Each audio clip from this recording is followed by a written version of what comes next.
اللہ فرمائیں گے یا اہل الجنہ، اے جنتیو، وزرگ لبیک و سعدیک، ہماری سعادت، ہم حاضر، اللہ ہمیں پکارے، حل رضیتم، راضی ہو گئے؟ اللہ بھی راضی نہ ہو تو کب ہوں؟ تو نے وہ دیا جو کسی کو نہ دیا، ہاں جو دیا اس سے بہتر دوں، کہ اللہ وہ کیا ہے؟ چہرے تو چمک گئے، جہنم سے بچ گئے، جنت میں داخل ہو گئے۔ اب کیا باقی رہا؟ اللہ فرمائیں گے احل علیکم رضوانی فلا اسخط علیکم بعدہ ابدا، میں ہمیشہ ہمیشہ تم سے راضی ہو گیا، آج کے بعد کبھی تم سے ناراض نہیں ہوں گا۔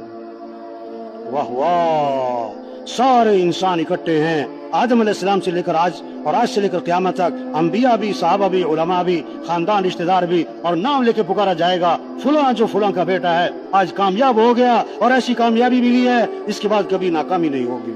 واہ واہ، آج وقت ہے بھائی توبہ کرنا ہے، توبہ کروانا ہے، رزق مقدر کا ہے، نہ زیادہ ہونا ہے نہ کم ہونا ہے۔ حدیث میں آتا ہے جو تھوڑے رزق پر اللہ سے راضی ہو جاتا ہے، اللہ بھی تھوڑے عمل پر اس سے راضی ہو جاتے ہیں۔ حدیث میں آتا ہے جیسے موت آدمی کو تلاش کرتی ہے، اسی طرح اس کا رزق بھی اسے تلاش کرتا ہے۔ ہم دنیا میں مال کمانے نہیں آئے، ہم دنیا میں ضرورتیں پوری کرنے نہیں آئے، اللہ نے ہمیں ایک کام دیا ہے، ایک مقصد دیا ہے، اللہ کا دین دنیا میں چمک جائے، اللہ کا کلمہ بلند ہو جائے، ہاں سارے انسانوں کو ہدایت ملے، یہ ہماری ذمہ داری ہے۔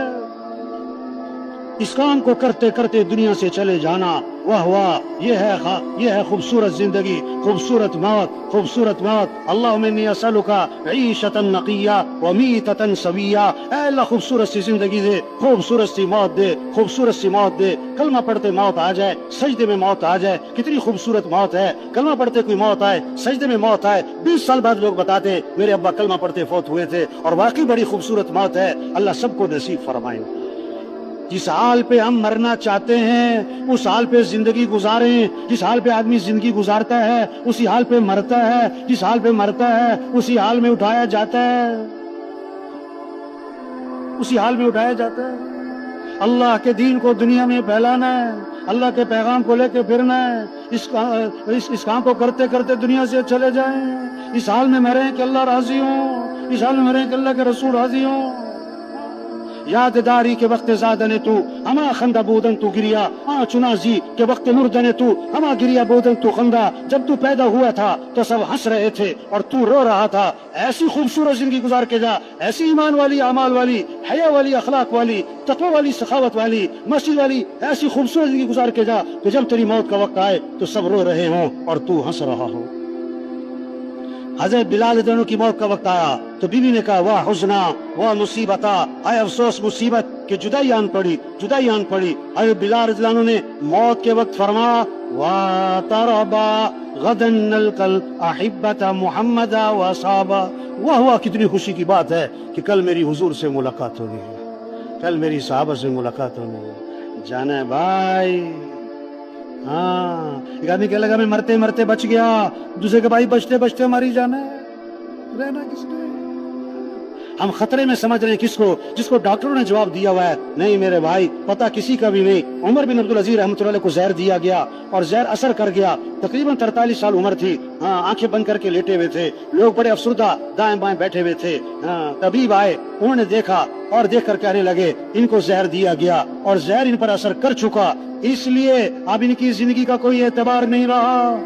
یہ بات سنی تو آنکھیں کھولی، فرمانے لگے بھائی جس کو زہر نہیں دیا گیا اس کی زندگی کا بھی کوئی اعتبار نہیں ہے۔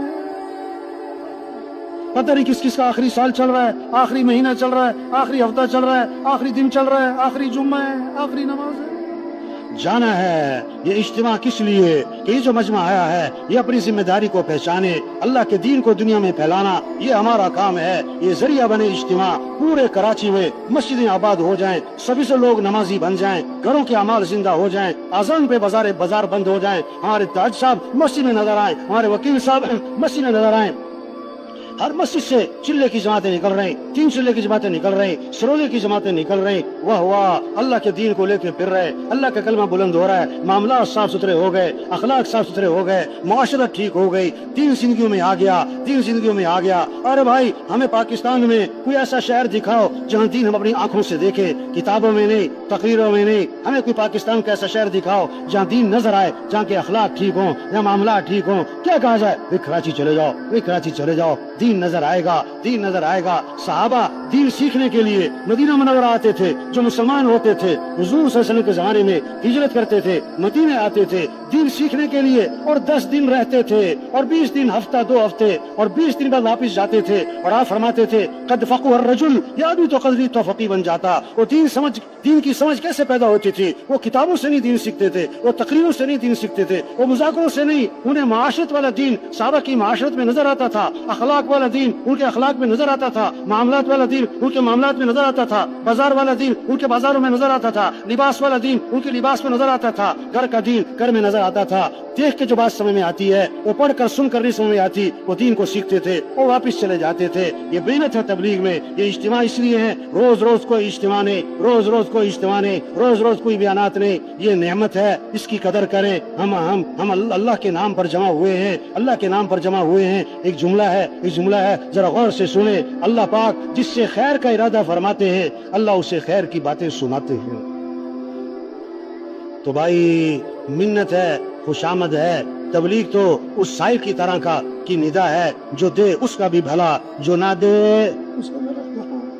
کوئی زور زبردستی تو ہے کوئی نہیں بھائی۔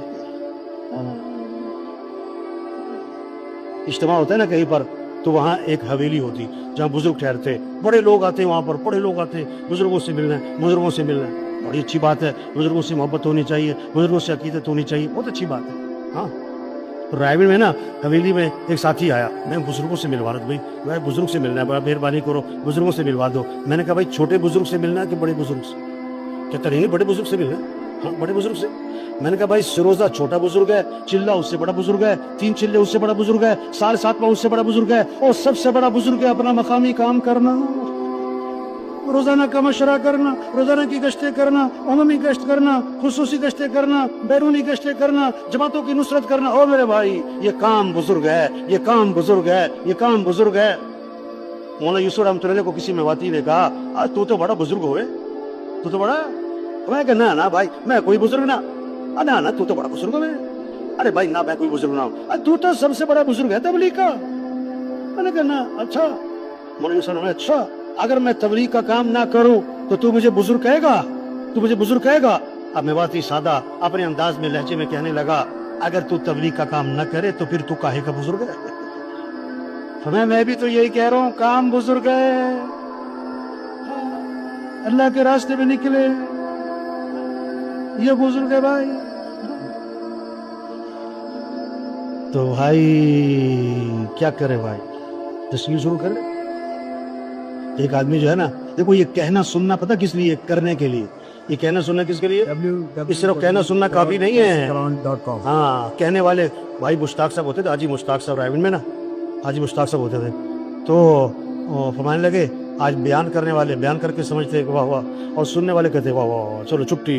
اس پر وہ مثال دیتے تھے کہ خامین صبح جا رہا تھا تو بیوی نے کہا آٹا ختم ہو گیا ہے، آٹا لے کر آنا ہے۔ انہوں نے کہا بہت اچھا۔ چینی بھی ختم ہو گئی، چینی بھی لانی ہے، بہت اچھا۔ ہاں چاول بھی لانے ہیں، انہوں نے کہا بہت اچھا۔ گھی بھی لانا ہے، انہوں نے کہا بہت اچھا۔ اب وہ کہتی جا رہی، وہ سنتا جا رہا ہے۔ شام کو آیا تو خالی ہاتھ، بیوی نے کہا میں نے تجھے یہ کہا تھا، اتنا کچھ کہا تھا، اس کا کیا بنا؟ انہوں نے کہا تجھے کہنے کا ثواب، مجھے سننے کا ثواب۔ کہنا سننا بھی بڑی بات ہے، کہنا سننا بھی معمولی بات نہیں ہے، لیکن میرے بھائی آگے بڑھنا ہے۔ آج تک یہ جتنا مجمع آیا ہے، آج تک ہم سے جو غفلت ہوئی اس دعوت کے کام میں، اللہ کے راستے میں نکلنے میں، مسجدوں کو وقت دینے میں، روزانہ گشتیں کرنے میں، سروزے میں، چلے میں، عمومی گشت میں، بیرونی گشت میں، آج تک ہم سے جو غفلت ہوئی، ہم اللہ سے معافی مانگیں اور بقیہ زندگی کے بارے میں عزم کریں کہ جتنی بقیہ زندگی باقی ہے اس کو اللہ کے دین کے پھیلانے پر لگائیں گے انشاءاللہ۔